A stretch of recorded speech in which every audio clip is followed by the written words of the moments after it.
Well, hello everyone, and welcome to the series of online C++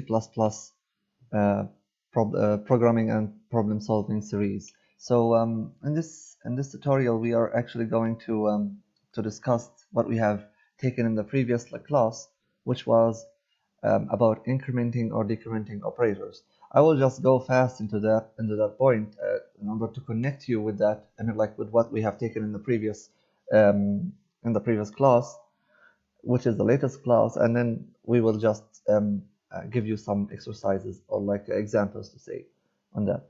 All right, so without further ado, let's just go through that. So I'm just reminding you of that operators, like when we increment or decrement. So incrementation here, it means that we are adding actually value like 1 to the variable name. So for example here, this is like a variable name val, and plus plus, it means that we are adding we are updating the value of that variable name val, so that would be val will equal to val plus 1. So I think this is very clear to you. Even the same thing comes when we talk about the decrementation. It's just the way opposite. Instead of adding, we are just decreasing here, so we decrease 1 from the variable. So it comes like that. So val minus minus, for example, so it will equal to val minus 1. So we are just deducting 1 from the val. All right, so these are like the incrementing or decrementing. But in C++, so there are actually two modes of that. There is one mode called a prefix mode, and then the other mode called a postfix mode. So how they are differ from each other is that this is the way where that signs are being placed. So either they are placed in after the variable name, and they have a special meaning, or like they have a special they may have a special result, or they are placed before the variable name, and of course they will cause another result. We will see this in details one by one. Coming to the prefix mode, so the prefix mode is just that we are actually invoking the addition, or like the decrementing or the subtraction from the variable name before we return the value. So as it's clearly written here, so it incrementing or decrementing the variable first. So we either perform plus 1 or minus 1, and then we return the value name. So the new value of the variable, of course, will be used in any other operations within the same statement. So meaning that the value will be updated as to the new value. All right, so take a look at this, for example. So assume that int, there's a value, a variable called x, and then another variable called y. So x and y, of course, each of them will be assigned to 1. So this is just as an example, as I'm saying. Okay, so when we say x equal to y, x equal to plus y, and then we see out x, so what it will be, so this will display, or like from here, like let's just take it from here. So when we say that x equal to plus y, it comes like y is incremented to 2, and then 2 is assigned to x. So here, because plus came in the first place as a prefix mode, so y has been incremented to 1, which is 1 plus 1 here, and then it has been returned or like assigned to x. All right, so this should be clear. All right, so going further, so if we see out x, if we want to display x, so this will display 2, of course, because x has been now assigned to the updated value of y. And then if we want to read also y beside x here, also y will be equal to 2. Why? It's because y itself, it has been incremented. So meaning that plus y, meaning that we have added 1 to the value of y, and then we store it on y. Okay, so x equal to minus y. This is just the way opposite, actually. It is just now returning to the same value. It's because this code is coming in sequential, meaning that actually will be that will be executed in the first place, coming to that in the second place. So that's why now both values are 2. So when we assign x equal to minus y, so it seems that we are actually saying that x will be equal to, it seems that x will be equal to y minus 1. so which is like a 2 minus 1. So x at the end will have to be as 1. Like y will be decremented as 1, and then that 1, which is the value of y, will be assigned to x. Okay, so see out both of x and y, of course, will display 1 and 1. It's because now y is already 1 after decrementing using the prefix mode, and then x has also come into 1. So both of them will display 1. Okay, so coming to the postfix mode. The postfix mode, it is that we are actually returning the value in the first place, and then we increment or decrement. So which means that, so if we are reading this as an example, the same example actually. So if we are saying that here x equal to y plus plus, it means that we are actually assigning the value of y before we increment it. Before we increment y, meaning that before we add 1 to y with the original value, so we assign it to x, so which means that x of course will hold 1, and then y will be actually holding 1, but it will be added to 1. So y will hold now 2. So these are the steps, as you can read here. So y plus plus returns 1.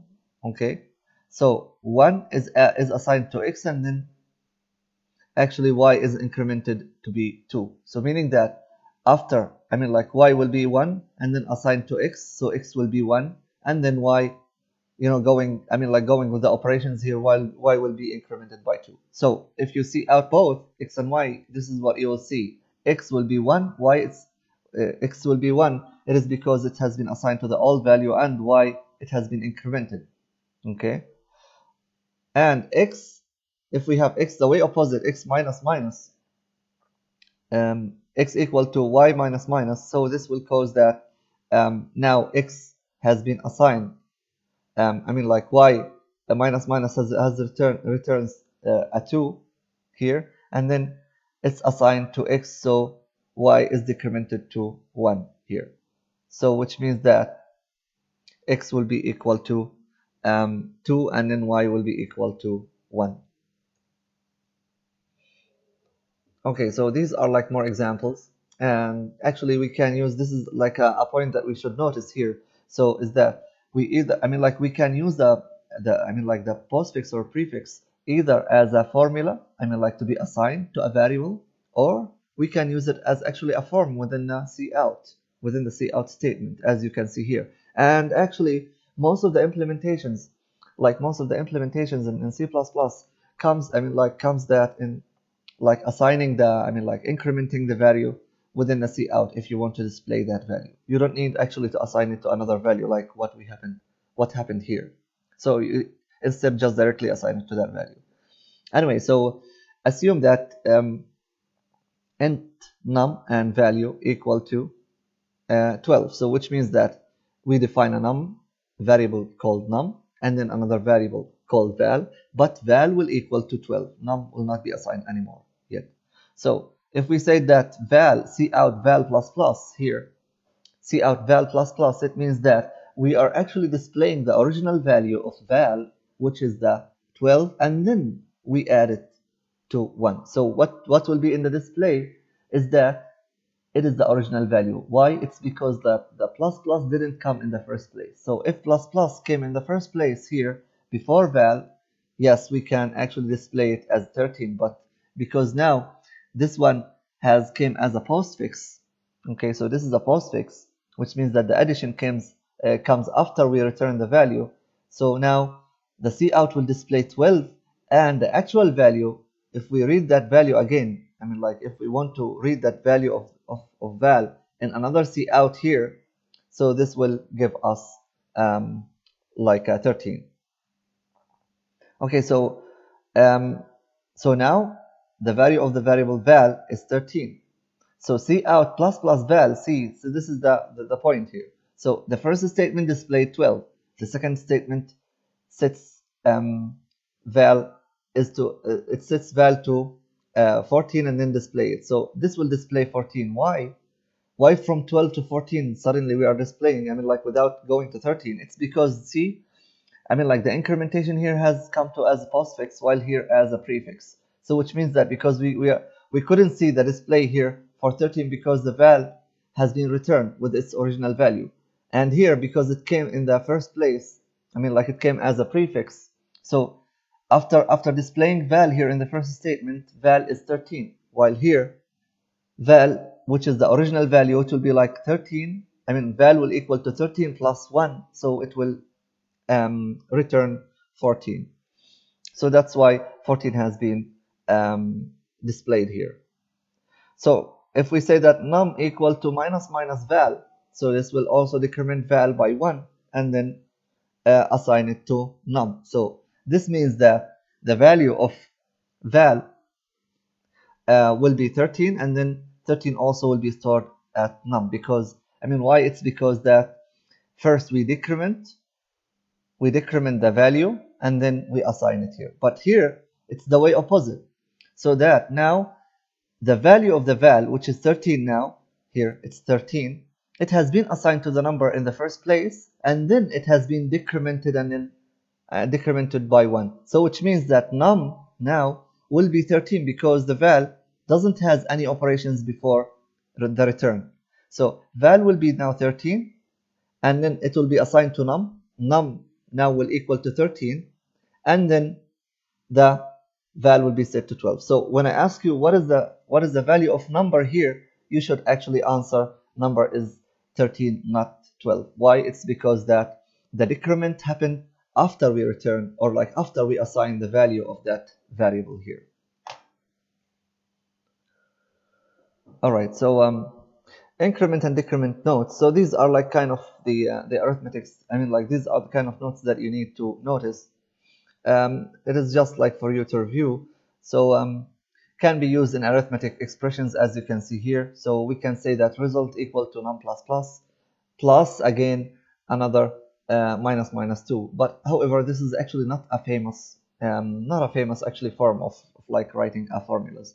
So it must be applied in something that has a location in the memory. So it cannot have a result like, for example, num1 plus num2 plus. Okay, so which means that we can only implement it, like we cannot implement the plus on the whole formula. This is a kind of formula, like having this, you see, where is that?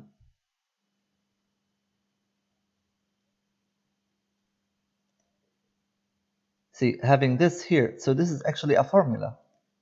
This is actually a formula, so we cannot actually increase or decrease the whole formula. So the incrementing or decrementing should be applied on either, I mean, like on only the value. So this is actually illegal. Why? It's because we have a formula. So also it can be used to as in the relations. Again, I'm saying, so this is actually not a really this is not really a famous way of like writing the counters here. But yes, inside C++, this is actually possible. But this is not really commonly used. Okay, but it's legal. So meaning that we can actually increase the number, or we can increase the value using the counter style within the condition. All right, so again, so these are actually like exercises for you to attempt. And by the end of this actually series, after like we finish the 3 sessions from this tutorial, I will actually be posting you an assignment. So later on, let us just postpone this into later on assessment. Okay, or you can just simply review it, take a look at it, and or like maybe pause the screen and attempt the solution. Okay. All right, so coming to the next point, which is counters. Counters actually is typically related to what we have discussed here. So it is actually about like incrementing or decrementing. Okay, so when we say counters, so it's about like a variable that is actually incremented or decremented within the loop itself. So previously here, the postfix mode and the prefix mode with the incrementing operators. So we were discussing all this actually in like we were discussing it in general to say, okay.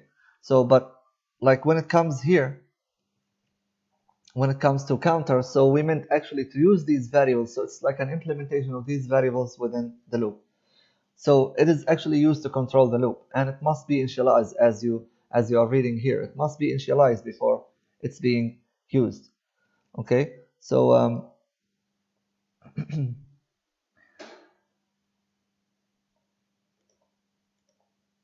All right, so it must be initialized before using in the loop. Okay, so this is also just a more explanation on how to, I mean, like to define these counters.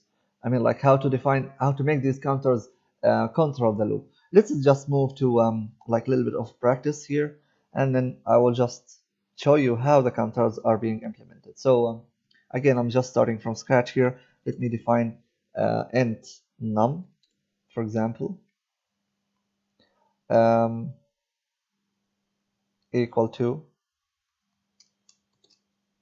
to 6, for example, here. And then I'm saying I want to say that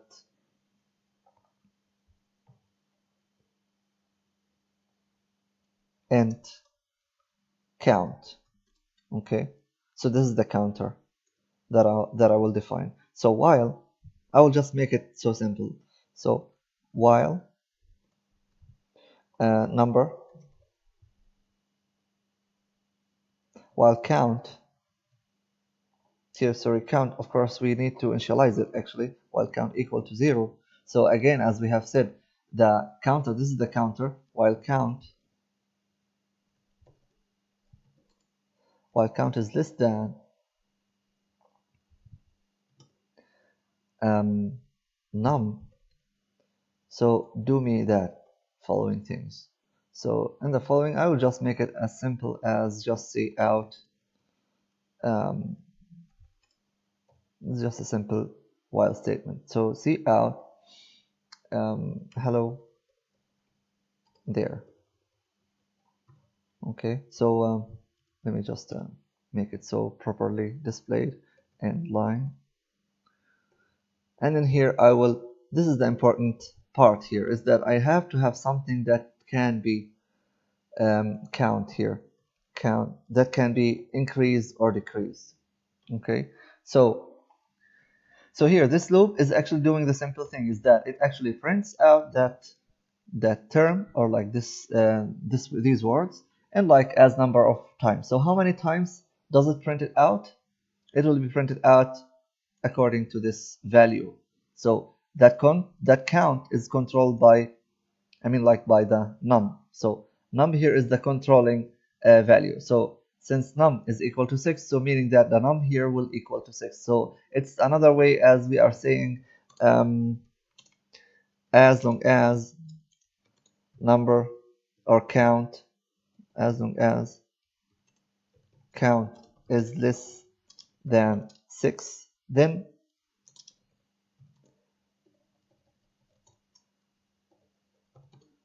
do the following. So this is just a translation of what is actually that while loop. Okay, so we are saying that. So here, if we run that, you will see that we are printing it up to 5, 1, 2, 3 here, because we have started from 0. So we are printing it from, I mean, like up to 6 times. So but here, if we started from 1, so we can print it up to 1. So if we started this to 1, but doesn't matter. So the point here that I'm trying to say here is that this is the function of the counter. So this is incrementing, increased counter. Okay, so this is an increased counter. So count plus plus here, it means that count will equal to count plus 1. And we have, I think, we have explained that before. So let's just do that in the fast. So here the code starts by count. The value of count now is 0. So is 0 less than 6, which is the value of num? Yes, then this code will be see out, will be displayed for the first time. And then count here, it will be increased by 1, and so on and so forth, until count here will equal to 6. When count equals to 6, so this condition will be false. So having this condition false, this code will not be executed, and then the loop will simply exit out. Okay, so this is the counter. So the counter has to be initialized, must be initialized to 0, oh, to 1, whatever, actually it doesn't matter, to 0, 1, 2, 3, at least it has to be initialized. It has to be given any value, okay, so that it can be compared. Here the value of num It can be entered by the user. It can be initialized also. So this is an initialization,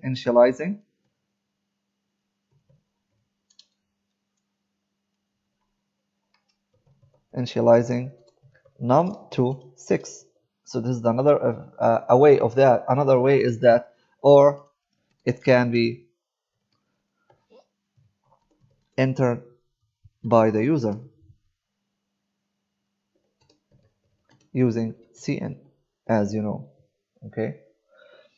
Okay. So this is it. So let me just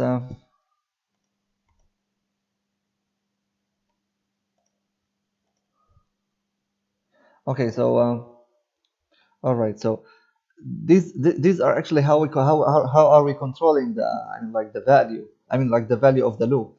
So what we have seen here is that we can also talk about this, which is the program that can be written to determine the how many repetitions here. So again, I'm just using the same example here to clarify this point. So when we say that letting a user to control a loop, it means that we are actually determining, we are allowing the user to determine. But in order to allow the user here to determine, we can add actually a little bit of change. So instead of like having a number equal to a specific value that has been initialized by the program, we do not want to do that here. We just want to modify this to make the user control that by prompting the user to enter the value of, enter the number, let me just make it specific, enter the number of rounds here. So the user will know that he's entering number of rounds. So cn num, that will store the number of rounds, and then it will count. So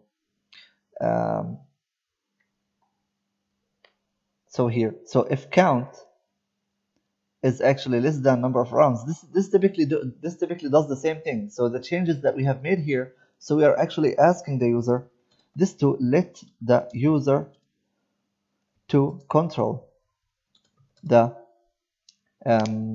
this to let the user to control the number of rounds, the loop, let's say, to control the loop. Okay, so let's just run that and see. It's typically doing the same thing actually.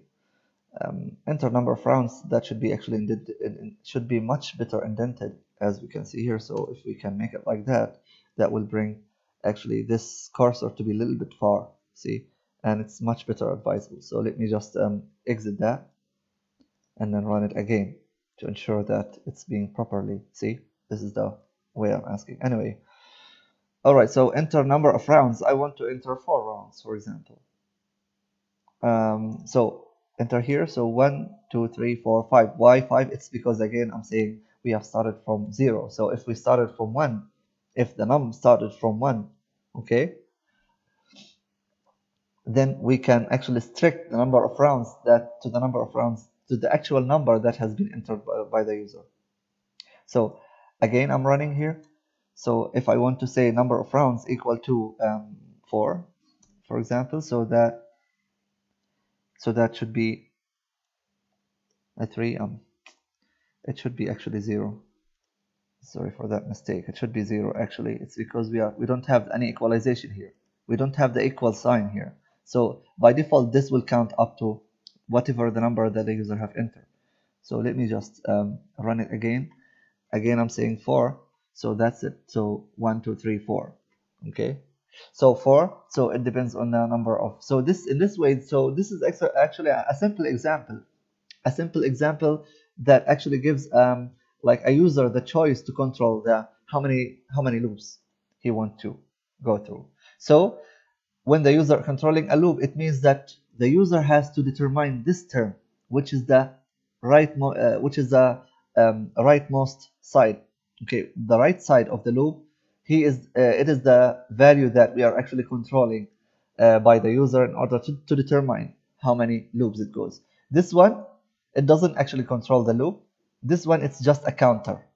Okay, so this variable is a counter. This is the control of the loop. This is a counter because it's been increased. So whatever value has been put here and then it increased here, so this is a count. As you see, whenever you see this plus plus or minus minus and a variable name plus plus or minus, so this means that this is actually a counter. The next value that we are comparing to, this is the controller. This is the value that we want, that will decide how many loops, how many repetitions that will go further. We will take actually a lot of examples on this, and you can actually review from your textbook. You will find a lot of examples so that it can make the picture more clear to to you. All right, so this is just also another simple example of how the user is controlling the loop. Let me just take this. I think I have already copied that there for you to explain it. So let me just highlight that, and then I'll bring that back to be activated.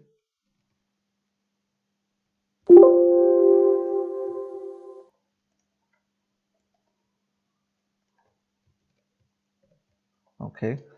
Control K, Control U to to uncomment the code. This is for your information. And Control K, Control C to comment the code. All right, so I will execute this because this is the typical example as what has been written here. I'm just copying it and I paste it here. All right, so this is it. So the first thing of the code that it asked me, this code actually displays the table of squares. So it depends on how many loops, how many numbers, how many loops that will be executed. So each loop will display one number and it's a square. Each loop a number and it's a square, as you can see. So for example, if I've entered 5, so I will have that. So the number here will be displayed, which means that how high, it means that how many loops that you want to perform. And in each loop there will be like a number, a sequence number. So that number will be displayed beside its square value. So I will be having the number, for example, and then it's a square value. It's a square value meaning that the number multiplied by itself. Okay, so this is how is it going through. So first, see, this is how high should I go, meaning that I will ask the user. So it means that asking the user to enter the loop number of loops. So this is another meaning of what does this mean. Yani logically you can say that. In the second place here, so storing that number, whatever the value that the user enter, it will be stored in that variable. So here we have two variables. The first one it is the controlling of the loop, and then the other one it is the counter again here, because see, this is a counter, it increases.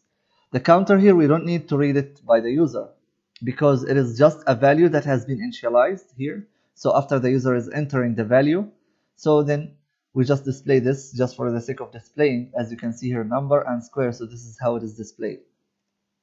And then we enter the value.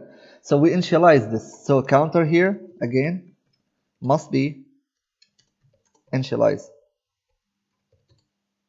It must be initialized. So here we started the loop by having the number equal to 1 and then whatever value that the user entered. So if the user wanted up to 5, then meaning that this is actually five loops here. So in each loop we just see out. Sit with, if you remember, this is actually that has been reviewed in the previous chapters, and we have known that this is just to set how many digits that we can allow. That's why you can see the indenting here. There's a little bit of space here. Okay, so same thing for also the square root of it. So the number and then the square root, which is the number multiplied by itself. And then finally we increase the counter. So this is a counter. And this is limit is actually the controlling variable here. Okay, let me just put this as a comment because it's a comment actually, not a code. Okay, so I hope this is actually being clear. It's just a straightforward example. You can just take a look at it and review it. Okay, so this is just a simple example how the user is controlling the loop. All right, so let us just stop here. Let me pause this video here, and then I will see you on the other point. I will see you on the other point in the next video. inshallah. Thank you for watching.